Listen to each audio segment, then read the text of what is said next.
तो अयोध्या के दौरे पर पहुंचे हुए हैं शिवसेना नेता संजय राउत, साथ ही उनके मौजूद है महाराष्ट्र के मंत्री आदित्य ठाकरे। दोनों ने इस्कॉन मंदिर में जाकर के पहले दर्शन भी किए थे, हनुमानगढ़ी भी गए, रामलला के दर्शन भी किए और अब सरयू घाट पर मौजूद हैं, जहां आरती में शरीक हुए हैं, शामिल हुए हैं। अब बात करते हैं, वैसे तो रामलला के दर पर भक्तों का तांता लगा ही रहता है, मगर जब भक्त सियासी घराने से हो तो फिर क्या ही कहना।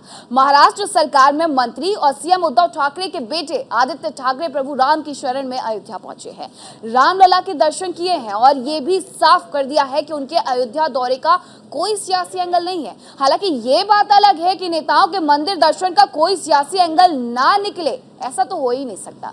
रिपोर्ट में देखिए। राम जी करेंगे बेड़ा पार, उदासी मन काहे को करे तेरा राम जी करेंगे बेड़ा पार, उदासी मन काहे को करे।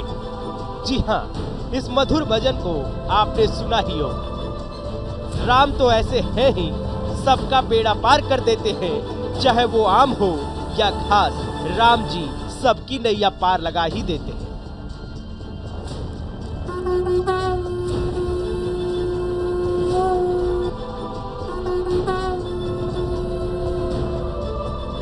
हनुमान चालीसा विवाद में पूरी तरह घिरने के बाद अब शिवसेना की आस प्रभु राम से जुड़ गई है। कुछ दिन पहले खबर आई थी कि शिवसेना प्रमुख उद्धव ठाकरे अयोध्या में रामलला के दर्शन करेंगे। हालांकि वो तो खराब सेहत की वजह से अयोध्या नहीं पहुंच पाए, लेकिन अब उनके बेटे आदित्य ठाकरे भगवान राम की शरण में हाजिरी लगाने अयोध्या पहुंच गए। वैसे तो प्रभु राम के आम भक्तों के दर्शन करने का कोई खास वक्त नहीं होता, मगर जब बात होती है रामलला के सियासी भक्तों की तो सियासी सवाल भी जुड़ ही जाते हैं।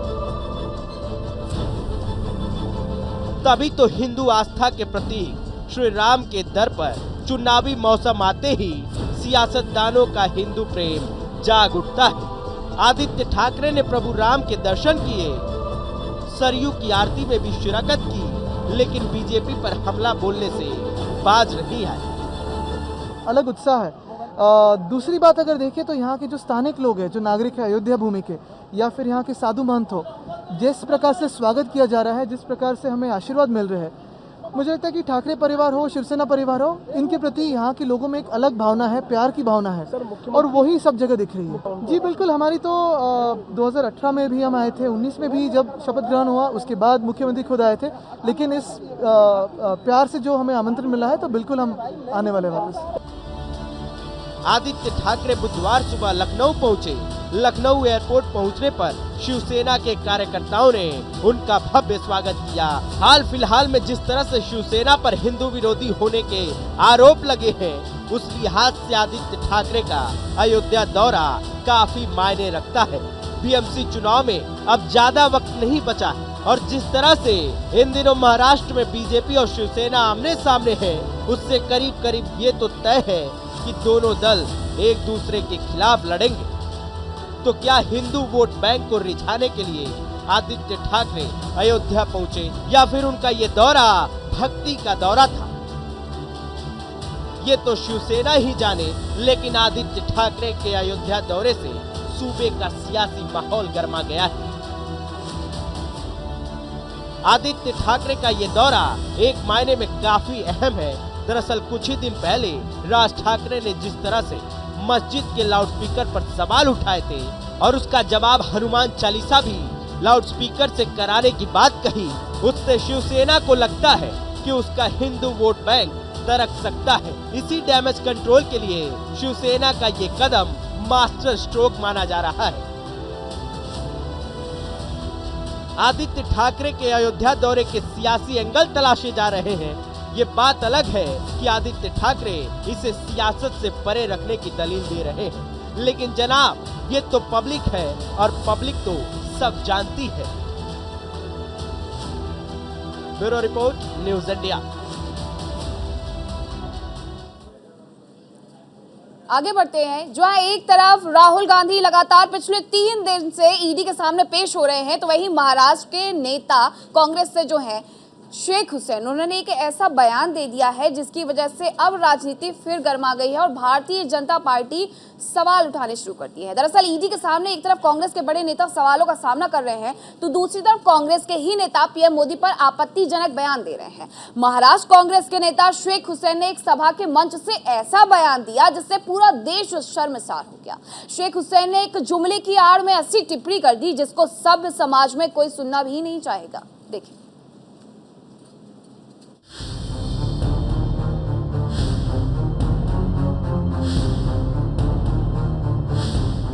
कांग्रेस नेता का पीएम मोदी पर विवादित बयान, जनहित के काम नहीं करोगे तो नरेंद्र मोदी तेरा वही हाल होगा, नरेंद्र मोदी तेरा वही हाल होगा। कांग्रेस का संस्कार, पीएम मोदी का तिरस्कार।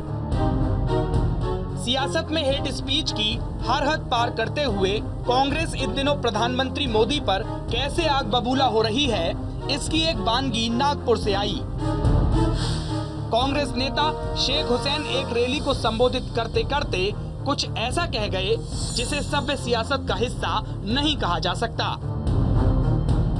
अरे जो 70 साल में कांग्रेस ने किया उसी को बेच कर तुम देश चला रहे हो, तुम कुछ कर नहीं रहे। जहाँ तुमने देश को बेचने का काम किया है, इसलिए नरेंद्र मोदी अभी भी अक्ल में आ जाओ और लोगों के, गरीबों के, आदिवासियों के, तमाम अल्पसंख्यकों के जो काम करना है। आज नागपुर से हिंदुस्तान में बेरोजगारी बढ़ रही है, उनको रोजगार देने का काम करो, किसानों की समस्या हल करने का काम करो। जो काम करना है वो छोड़कर ये फालतू के काम करना बंद करो, नहीं तो नरेंद्र मोदी तेरा वही हाल होगा। फिर आप क्या बोलेंगे कि जैसे कुत्ते की मौत होती है ऐसे नरेंद्र मोदी की। ये भी मैं आपको बोलना चाहता हूँ, हो सकता है इसके भी खिलाफ मेरे को एक अंदर नोटिस मिल जाए, उसकी कोई परवाह नहीं है। हम लड़ते हैं, आगे भी लड़ेंगे। शेख हुसैन जब प्रधानमंत्री के लिए विवादित बयान दे रहे थे, उस वक्त कांग्रेस के कुछ नेता ताली बजा रहे थे। इससे साफ समझ आता है कि कांग्रेस में प्रधानमंत्री मोदी के प्रति कितनी नफरत घर कर गई है।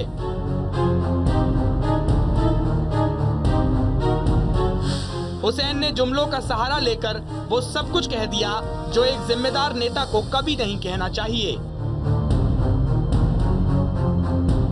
लेकिन सलीके की सियासत का चलन अब रह ही कहां गया है। शेख हुसैन के विवादित बोल पर उनके खिलाफ केस तो दर्ज हो ही गया, सियासी माहौल भी बहुत गर्मा गया है।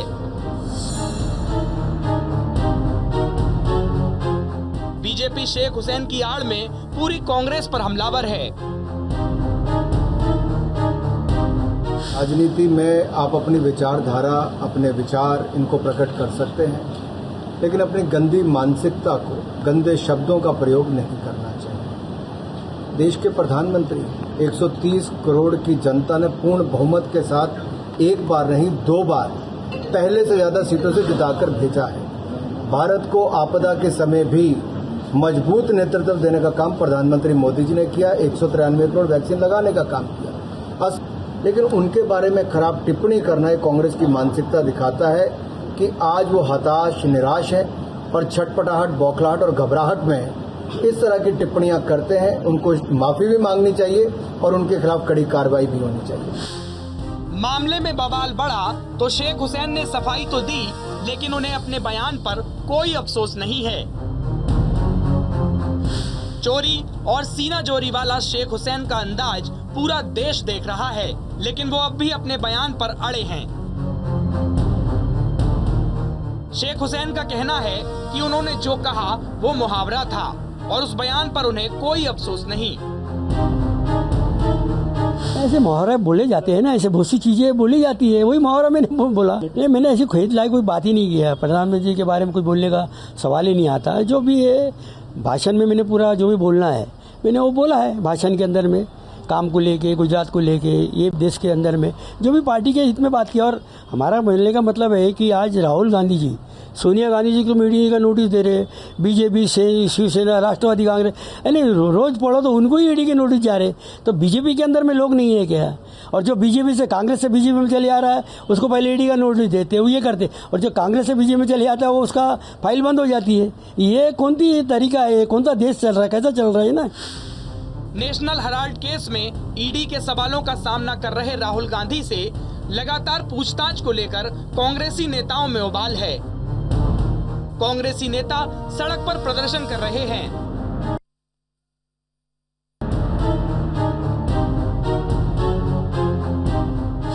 इस बीच महाराष्ट्र के कांग्रेस नेता शेख हुसैन के पीएम मोदी पर विवादित बयान ने एक और विवाद को जन्म दे दिया है।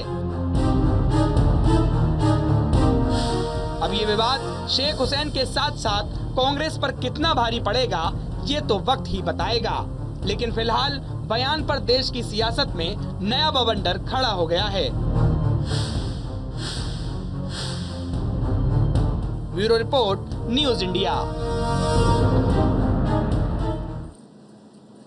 और अब बात करेंगे गैंगस्टर लॉरेंस बिश्नोई की, जिसकी मुश्किलें और बढ़ गई हैं। ट्रांजिट रिमांड के बाद अब लॉरेंस बिश्नोई पंजाब पुलिस की रिमांड पर है। मूसेवाला मर्डर केस में पुलिस को शक है कि लॉरेंस बिश्नोई का हाथ है। इस लिहाज से पुलिस को मिली 7 दिन की रिमांड काफी अहम है। अब पुलिसिया पूछताछ में लॉरेंस क्या राज खोलेगा, इस पर पूरे देश की नजर बनी हुई है।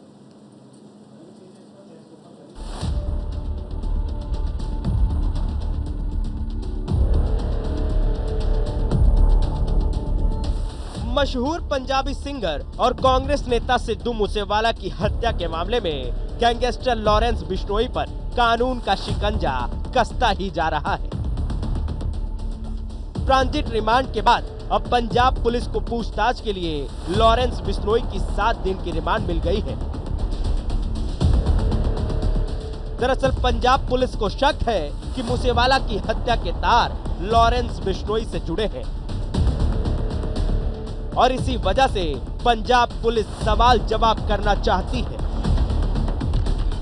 कोर्ट से रिमांड मिलते ही लॉरेंस बिश्नोई को भारी सुरक्षा के बीच मानसा से मोहाली ले जाया गया। लॉरेंस की सुरक्षा में 2 दर्जन वाहनों में 100 से ज्यादा पुलिसकर्मी शामिल थे। इतना ही नहीं, एहतियातन पंजाब पुलिस लॉरेंस को बुलेट प्रूफ गाड़ी में लेकर मोहाली पहुंची। दरअसल पंजाब पुलिस को पूरा शक है कि मूसेवाला हत्याकांड में लॉरेंस बिश्नोई की भूमिका बेहद अहम है।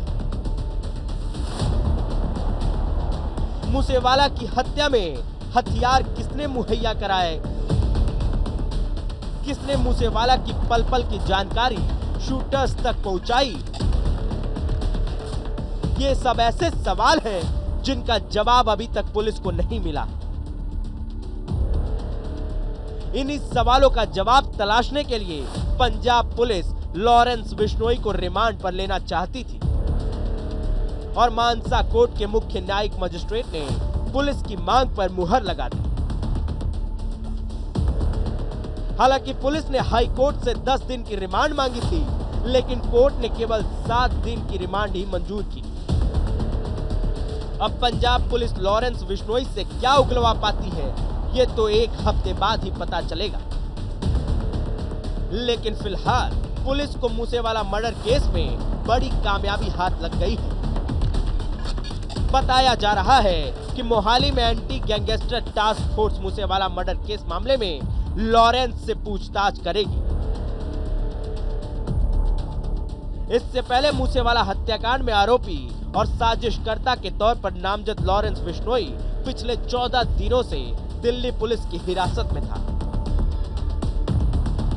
दिल्ली पुलिस लॉरेंस बिश्नोई को तिहाड़ जेल से प्रोडक्शन वारंट पर लेकर आई थी और उसकी पुलिस रिमांड पूरी होने पर दिल्ली की स्पेशल सेल ने लॉरेंस बिश्नोई को दिल्ली के पटियाला हाउस कोर्ट में पेश किया था, जहां से लॉरेंस बिश्नोई को ट्रांजिट रिमांड पर मोहाली भेज दिया गया है। अब पंजाब पुलिस को लॉरेंस बिश्नोई की रिमांड भी मिल गई है, जिससे मूसेवाला मर्डर केस के कुछ अनसुलझे सवाल सुलझ सकते हैं। Bureau report, news India.